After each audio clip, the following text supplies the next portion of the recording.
DMK டிவிக்கேன்னு அரசியல் சூழ்ச்சிகளை மட்டுமே எல்லாரும் பேசுறீங்களே, பாதிக்கப்பட்ட மக்களை ஏன் மறந்துட்டீங்க அப்படின்னு இந்த ஒரு குறிப்பிட்ட கேள்வி எல்லாரும் கேக்குறீங்களே. மக்களை பத்தி தானே பேசணும். சரி பேசுறேன், நல்லா கேளுங்க. நேற்றைய தினம் எண்ணூர் அனல்மின் நிலையத்துல சாரம் சரிந்து 9 உயிர்கள் பலியாகி இருக்குது. இதை ஏங்க சின்ன முதலாளி துபாய் பயணத்தை கேன்சல் பண்ணிட்டு வந்து பார்க்கல?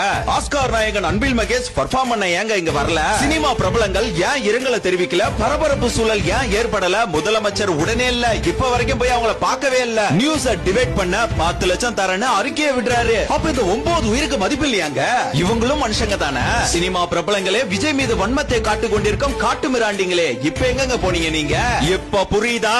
The Karur issue did not happen by accident. DMK master plan is running here. தற்போது NDA விசாரணை நடந்து கொண்டிருக்கிறது. பட் CBI விசாரணை கண்டிப்பா எங்களுக்கு வேண்டுங்க. மக்களோட வலியை புரிஞ்சிக்காம நாங்க இல்ல, தளபதி விஜய் அவர்கள் அவங்கள போய் சந்திச்ச பிறகுதான் அரசியல் அடுத்த ஸ்டெப்பே எடுப்பாரு. சோ தர்மத்தின் வாழ்வுதனை சூது கவ்வும், கடைசியில் தர்மமே வெல்லும். தர்மமே வெல்லும் அப்படின்ற வாசகத்தை மறக்காம